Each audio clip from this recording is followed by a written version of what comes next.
안녕하세요. 상승미소입니다. 일요일 금융시장 브리핑에서 이미 예고해 드렸죠. 미국의 채권금리의 지속적인 하락. 도대체 그 채권금리 하락이 시장에서 무엇을 말하고 싶을까? 오늘의 제목입니다. 그런데요, 오늘 방송 잘 들으셔야 됩니다. 화면에 보이시는 책, 글로벌 혁신 전쟁. 이 책 6권을 제가 가져왔는데요. 참고로 이 책은 서점에 없습니다. 제가 우연히 미래에셋 목대균 상무 글로벌 투자 총괄을 하시는 분인데 이분이 쓰신 책을 우연히 선물 받았는데 내용 정말 좋습니다.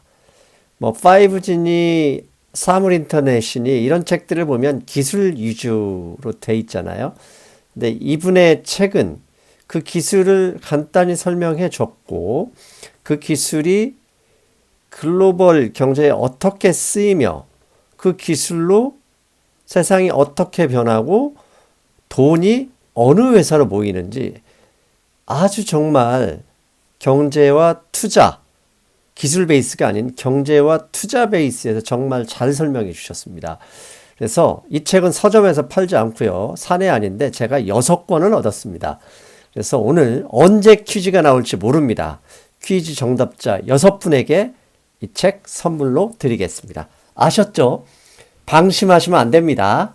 자, 미국 채권금리 하락 무엇을 말하고 싶은가? 시장이 우리에게 전하고 싶은 게 있습니다. 보이는 것은 채권금리 하락이지만 보이지 않는 것을 볼 수 있어야 시장에서 살아남을 수 있죠. 먼저 10년 만기 채권금리입니다. 대표적인 미국 채권이죠.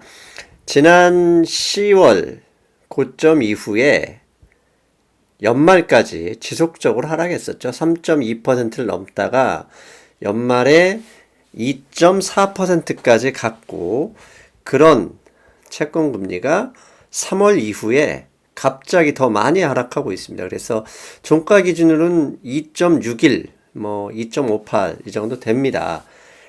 그런데 문제는 3월까지는 주가가 계속 회복했잖아요. 주가 회복과 정반대로 움직이고 있으니까 사실 겁이 나는 거죠. 근데 10년 만기 채권만 저렇게 금리가 빠진 게 아니라 우리가 작년 연말, 작년 연중 내내 장단기 금리 마이너스 많이 언급했잖아요. 현재 5년과 2년 미국의 채권금리가 마이너스가 발생했습니다. 근데 5년과 2년의 채권금리 마이너스는 지난 금융위기 직전 2007년 이후 처음으로 발생한 겁니다. 2007년에도 주가가 계속 올라가다가 이제 리먼 브러더스, 베어스턴스 파산하면서 난리가 났었죠. 그런데 12년 만에 처음으로 5년 마이너스 2년 채권금리의 역전. 주가 상승, 주가 하락에 대한 공포가 분명히 있습니다. 저 또한 마찬가지입니다. 근데 이제 장단기 금리 역전 현상에서 대표적으로 바라보는 게 10년과 2년 금리의 차이입니다. 10년과 2년 금리의 차이는 토요일 새벽 현재 0.16%밖에 차이 나지 않습니다. 2주 전에 0.21까지 확대했다가 0.16까지 이렇게 다시 떨어졌는데요. 문제는 2019년 1월 5일 이후 약 3개월 동안 미국의 모든 주요 지수들이 급상승, S&P 500 같은 경우는 저항선까지 돌파해서 이제 역사상 고점도 얼마 남지 않았습니다. 100포인트가 채 남지 않았는데도 불구하고 채권금리가 계속 하락했고 앞서 얘기한 5년과 2년 역전됐고 10년과 2년의 장기금리, 장단기 금리조차도 조만간 역전될 태세입니다. 겁이 나죠? 실제로 지금 화면에서 보시는데요. 밑에 파란색은 10년 만기 채권 금리입니다. 왼쪽을 보시면 2.58 나와 있죠. 오른쪽 위쪽에 보면 빨간 박스 있죠. S&P 500 인덱스입니다. S&P 지수인데요. 지난 2019년 올해 1월부터 작년부터는 계속 채권 금리가 하락하면서 주가가 같이 빠졌지만 올해 1월부터는 지수가 완전 반등해서 뭐 200일선 이상에 있으니까 완전 불마켓 전환했거든요. 그럼에도 불구하고 10년 채권 금리는 저렇게 많이 빠져서 2.5%까지 내려왔습니다. 즉 지수, 주가 지수와 채권 금리 간의 다이버전스, 이격도가 저리 벌어졌으니 결국 둘 중에 하나 만날 거거든요. 그러니까 주가가 떨어져서 만나든 금리가 올라가서 만나든 만날 텐데 현실적으로 금리가 저렇게 많이 올라가긴 어려우니 금융시장 참가자들이 주가 이러다가 S&P 500 폭락하는 거 아닐까? 이렇게 겁을 먹고 있는 거죠. 저도 사실 계속 왜 이렇게 금리가 떨어질까? 주가 상승에도 불구하고 걱정이 많이 됩니다. 그래서 왜 저렇게 주가 상승에도 불구하고 미국의 채권 금리 하락이 지속되는가? 그 의미는 무엇인가를 제가 두 가지에서 찾았습니다. 물론 제가 제시한 건 아니고요. 첫 번째 부분, 저건 경제 위기에, 금융위기의 암시이다, 힌트다. 이런 기사가 블룸버그에서 나왔습니다. 그래서 이 첫 번째 그러니까 뭐라 그러지? 채권금리 하락의 이유가 주가 폭락, 경제 위기, 금융위기의 암시이다라고 해석해야 된다라는 블룸버그의 주장을 제가 잠깐 가져왔습니다. 즉 주식시장은 결국 아까 앞에서 보셨던 다이버전스만큼 결국 폭락할 가능성이 있다. 이런 주장인 거죠. 먼저 이 폭락 얘기는 하지 않았지만 블룸버그에서요. 3월 16일 기사로 이런 기사를 냈습니다. 트레저리 1, 채권 수익률이죠. 드로우 클로저, 계속 떨어졌다. 클로저, 채권 이자율이 클로저 투 2019년 최저치, 앞에서 보셨죠. 최저치까지 떨어졌어요. 근데 그 이유를 블룸버그에서 이렇게 됐습니다. Thanks to a string of weaker than expected US manufacturing data. 즉 미국의 제조업 지수, 그 다음에 다른 경제 지수도 마찬가지죠. 최근에 발표된 경제 지표들이 예상보다 약했기 때문에 경제 위기, 경기 침체에 대한 두려움으로 채권 금리가 저렇게 하락하고 있다. 이렇게 이야기를 하는 분들이 많은 겁니다. 실제로 한국 유튜버들 중에도 저런 이야기 많잖아요. 뭐 그 유명한 건드라크는 뭐 지금 지속적으로 그 얘기만 하잖아요. 저에 대한 근거는 많습니다. 야, 그럼에도 주가 상승하니까 경제는 회복할 거야. 이렇게 얘기했더니, 야, 주가 상승은 자사주 매입 때문인 거야. 그렇습니다. 최근에 지난주를 빼고는 최근 몇 달 동안 지속적으로 주식을 살 수 있는 자금은 계속 유출됐었죠. 근데 6개월 만에 지난주에 약 300억 달러가 들어왔고, 그럼 그거밖에 들어오지 않았지만 주가가 3개월 가까이 상승했던 것은 미국의 자사주 매입이 큰 수급 요인이었습니다. 그림에서 보듯이 S&P 500 왼쪽의 자사주 매입은 지금 현재 작년보다도 훨씬 많은 금액이 늘어났고요. 오른쪽에 연간 현재를 따져도 자사주 인덱스 자체가 엄청나게 올라갔습니다. 즉 주가가 상승했지만 자사주 매입에 의한 거품일 뿐 결국 채권 금리가 경제의 침체, 경기의 침체를 암시하듯이 하락할 가능성이 높다. 이런 얘기 하는 분들이 많은 거죠. 실제로 그 미국의 GDP 예측을 애틀랜타 연방준비은행이 연준에서 거의 일주일이나 그 미국의 경제 지표가 주요 지표가 발표될 때마다 그에 따라서 1분기나 뭐 미국의 GDP를 추정하거든요. 지금 미국의 2019년 1분기 GDP 추정치는 0.4까지 떨어졌습니다. 그러니까 그만큼 미국 경제가 급속하게 위축됐다는 건 사실인 것 같고 그것 때문에 채권 금리가 하락한다는 얘기죠. 경제는 나쁜데 주가가 상승하면 버티겠습니까? 주가가 폭락으로 내려오는 거죠. 메릴 린치, 즉 뱅크 오브 아메리카, 뱅카메죠. 뱅크 오브 아메리카가 인수했지만 메릴 린치는 아직 살아 있습니다. 메릴 린치가 제시하기를 글로벌 EPS 추정치인데요. 현재 노란색은 메릴 린치 자체 추정하는 거고 이 검정색은 실제로 미국 기업의 순이익치가 이렇게 따라오더라. 즉 자기네 한마디로 추정치가 정확하다는 거 보여주는 그림이고, 메릴 린치가 추정할 때 EPS 하락률은 마이너스 10%랍니다. 즉 주가 상승은 결국 떨어질 수밖에 없다는 근거로 많은 사람들이 얘기하는 거죠. 즉 결론을 내리면 저렇게 채권금리가 하락하는 것은 미국 경제가 계속 악화되는 것을 미리 보여주는 것이고, 그럼에도 불구하고 최근 주가가 올랐다면 폭락으로 화답할 것이다. 이게 첫 번째 주장이고요. 두 번째는 채권금리가 지속적으로 하락하는 것은 경기가 악화되는 그 신호도 맞긴 하지만 다른 게 아니다.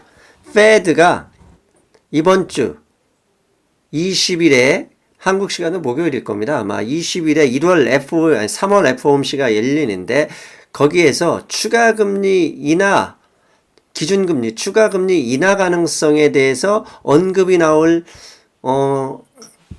것이라고 시장이 많이 예상한다. 즉 금리 인하 가능성은 혹시 없더라도 지금 1월 달에 이미 사전 예고했잖아요. 양적 완화 축소, QT 하던 것 자체를 중단하거나 오히려 양적 완화를 다시금 실시할 가능성도 있다.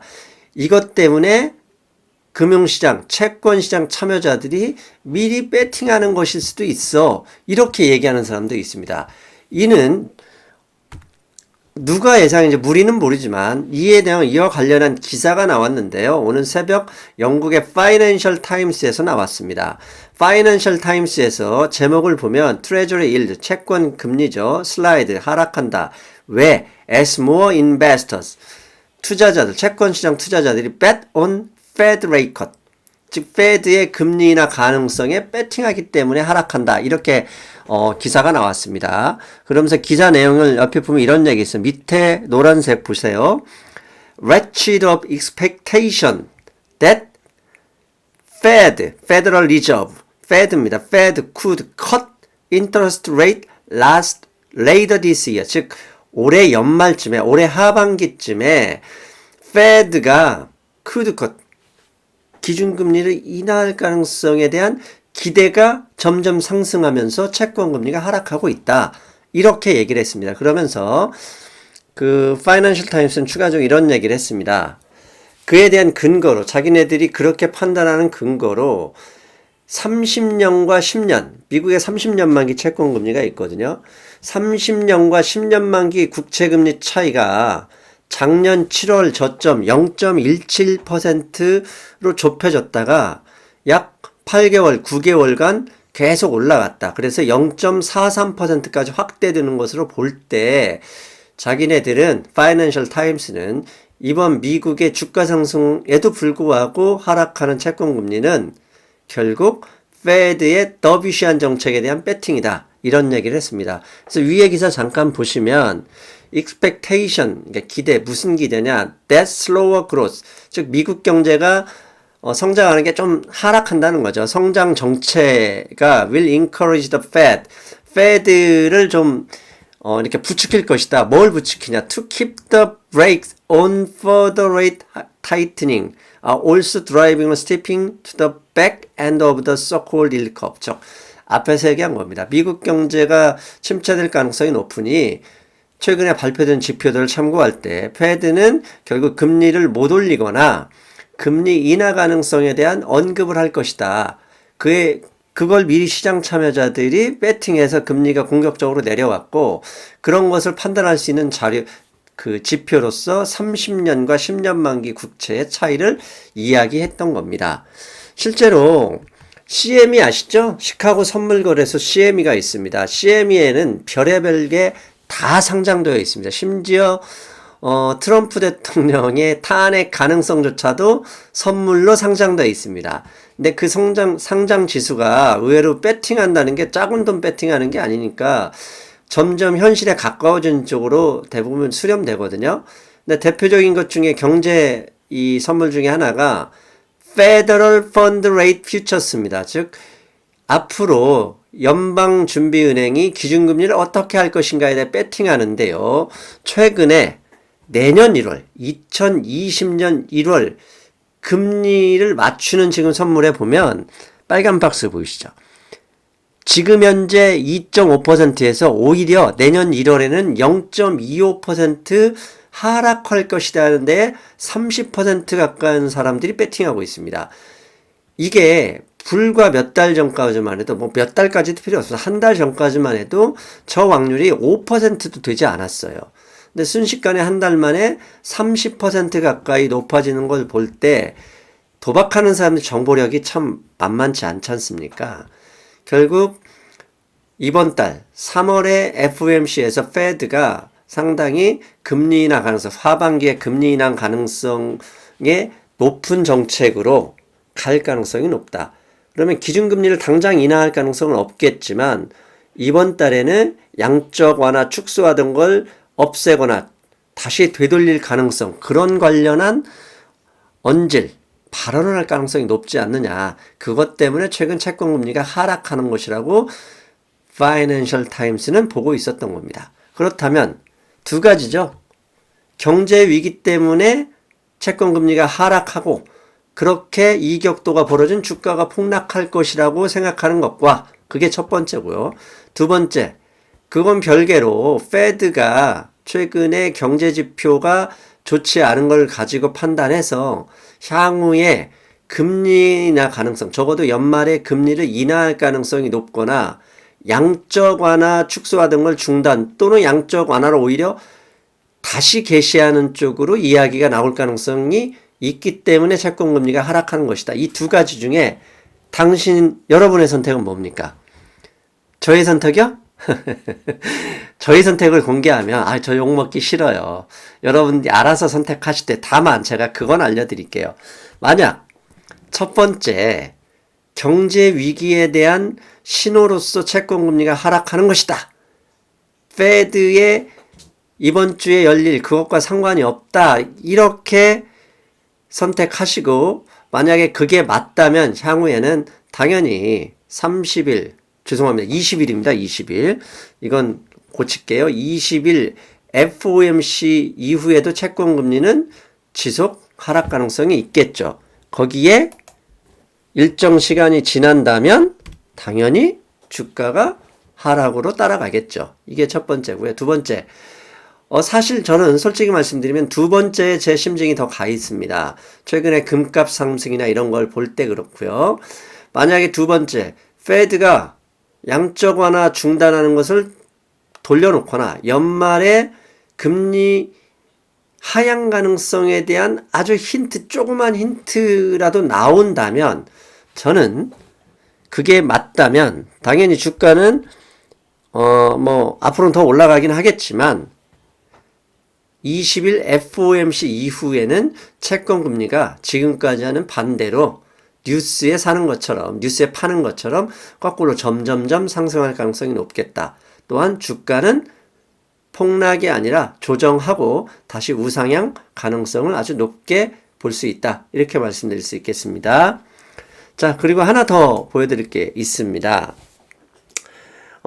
채권금리 하락이 정말 주식시장의 폭락을 항상 가져왔느냐? 최근에는 그렇게 가져왔었어요. 작년 연말부터는. 작년 10월 이때 볼 때는. 근데 이것을 약 20년으로 10년 넘게 늘려봤습니다. 10여 년 전 금융위기 이후부터 채권금리와 S&P 500 지수를 좀 이렇게 늘려봤어요. 그랬더니 지금 금융위기 직전에는 10년 만기 채권금리가 4% 가까이 있었기 때문에 이게 2.08까지 빠졌을 때 주가도 같이 폭락했습니다. 그리고 채권금리가 급속 하락했을 때 그 바닥 시점에 주가를 연결해주는 화살표를 좀 그어봤습니다. 어떻습니까, 여러분? 잘 보세요. 한번 화면 똑바로 보셔야 됩니다. 지금 현재 화살표가 6개 있는데 첫 번째 맨 왼쪽 맨 첫 번째는 금융위기 때고요. 그 이후에 금융위기를 벗어나서는 채권금리가 하락했다가 상승했다. 그게 계속 반복하고 있습니다. 그런데 채권금리의 바닥은 2016년이었고 중요한 건 금융위기 이후부터는 채권금리가 빠진 이후에 파란색이 채권금리고요. 위에 우상향하는 검정색이 S&P 500 지수입니다. 잘 보시면 주가 하락이 멈춘 이후에도 채권금리 하락은 일정 기간 지속되었었다는 것을 여러분 보실 수 있습니다. 즉 채권금리가 하락했다고 주가가 또 폭락했다고 볼 수 있는 게 아니라 금융위기 이후에는 주가 조정이 다 끝났음에도 채권금리는 일정 시간 동안 더 하락했었다. 즉 채권금리 하락과 주가 하락, 주가 상승 기간에는 시간차가 일정 기간 존재하고 있었다. 혹시 2번이 맞다면 2번 최근 한 석 달 동안 주가 상승에도 불구하고 하락했던 것은 그 시간차가 아니겠느냐 이렇게 판단할 수도 있겠다라고 말씀드리기 위해서 가져온 그림입니다. 그러나 1번이 맞든 2번이 맞든 제가 꼭 여러분들께 상기시켜 드려야 될 게 하나 있습니다. 보시는 그림이 VIX 아시죠? 공포지수입니다. 공포지수의 지난 1년간 차트를 보여드리는데요. 밑에 파란색, 저 지점 바닥에 오기만 하면 꼭 변동성이 튀어 올랐었습니다. 근데 오른쪽 동그라미 보면 지난 바닥 근거까지 오기까지 얼마 안 남았습니다. 즉 곧바로 폭락하거나 그럴지는 아무도 모르겠지만 공포지수가 저렇게 하락 가까이 오게 되면 조정 가능성을 염두에 두는 게 좋겠다. 2번을 하게 되면 조정 후에 가겠고 1번을 하게 되면 저 조정이 폭락이라 생각할 수 있겠죠. 아무튼 뭘 생각하든 공포지수 바닥 근처에 올 때는 변동성이 심해졌다. 그래서 20일 FOMC에서 긍정적인 소식이 나오든 부정적인 소식이 나오든 무슨 소식이 나오든 결국은 저 바닥 근처에 가면 주가가 흔들릴 가능성이 있으니 조심하셔라. 이렇게 말씀드리고 싶어서 그림 가져왔습니다. 며칠 전에 어느 분과 통화하다가 이런 얘기를 했었는데요. 모든 악재가 사라진 다음에 긍정적인 재료만 있을 때 주가가 올라갈 것 같지만 우리가 음주운전을 하지 않고 정상적인 상황에서 운전을 할 때요. 위험한 도로다 그러면 주의하고 가기 때문에 사고 날 확률이 무척 적습니다. 오히려 정상적인 상황에서 사고는 항상 위험 구간이 벗어난 큰 도로, 전방 시야가 확 트인 곳에서 일어나곤 했습니다. 즉 FOMC에서 아주 긍정적인 소식으로 제가 예상했듯이 금리 인하 가능성이 나온다 그러면 오히려 그때가 조정 가능성이 높게 보셔야 될 수도 있다. 왜? 공포지수를 보니까. 아셨죠? 여러분들에게 드렸던 말씀입니다. 자, 오늘은요, 여러분, 채권금리가 하락하는 게 무조건 경기 침체, 경제 위기 가능성으로만 볼 필요는 없다. 그래서 두 가지 옵션을 드렸고요. 여러분들이 보시는, 여러분들이 판단하는 아니면 지금까지 경험했던 투자 경험이나 경제를 보는 눈에 근거해서 스스로 판단하시면 될 것입니다. 자, 여러분, 이번 주 이제 며칠 안 남았죠? 21일이 아마 충분일 겁니다. 낮과 밤의 길이가 같아지는 거죠. 낮의 길이가 그날부터 점점 길어진다는 얘기는 태양빛이 점점 늘어난다는 얘기고요. 빛이 늘어나면 땅에 열이 점점 쌓여서 이제 땅이 따뜻해지면서 온도가 올라갑니다. 그러면 땅이 따뜻해지니 생명이 본격적으로 자라는 시기가 되겠죠. 여러분도 1년 계획 하셨다면 이제 춘분 앞에서 다시 한번 생각하시고 그 계획을 본격적으로 이제 물 주고 키울다. 이런 생각하시면 될 것 같습니다. 그 옆에 상승미소도 있고요. 상승미소가 쓴 책, 무슨 책 있죠? 네, 월급쟁이 부자들이 있습니다. 여러분, 저는 수요일 날 뵙겠습니다. 여러분, 안녕. 여러분, 당황스러우셨죠? 저도 깜짝 놀랐습니다. 방송 다 끝나고 보니까 제가 퀴즈를 안 낸 거예요. 그래서 할 수 없이 다시 아이폰으로 긴급 동영상 공수했습니다. 자, 여러분, 두 문제 낼게요. 두 문제. 첫째 문제.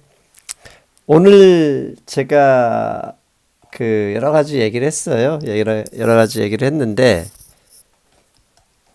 제가 문제를 봐야 돼서 잠깐 헷갈렸습니다.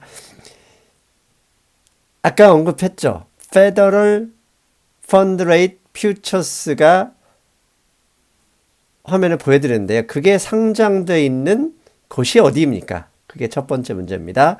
Federal Fund Rate Futures가 상장되어 있는 거래소 이름. 그게 첫 번째 문제. 그 다음에 두 번째는 월급쟁이 부자들에 있습니다. 168페이지에 우리 김성현 씨 이야기 나와 있습니다. 이 본명입니다. 성현이는 지금 인천 송도에서 전자담배 사업을 좀 크게 하고 있는데요. 이 김성현 씨가 저에게 어떤 사업이 괜찮은지 물었을 때 이 책에 이런 얘기가 있죠. 무엇을 보다 무엇을 더 생각하자. 아셨죠? 여러분, 우리 삶에도 마찬가지입니다. 괜찮은 무엇 없을까? 이것보다 지금 내가 하고 있는 일을 어떻게 하자. 페이지도 알려드렸습니다. 168페이지일 겁니다. 두 문제 냈습니다. 댓글로 달아주십시오. 책 보내드리겠습니다. 그러면 저는 정말로 인사드립니다. 여러분, 안녕.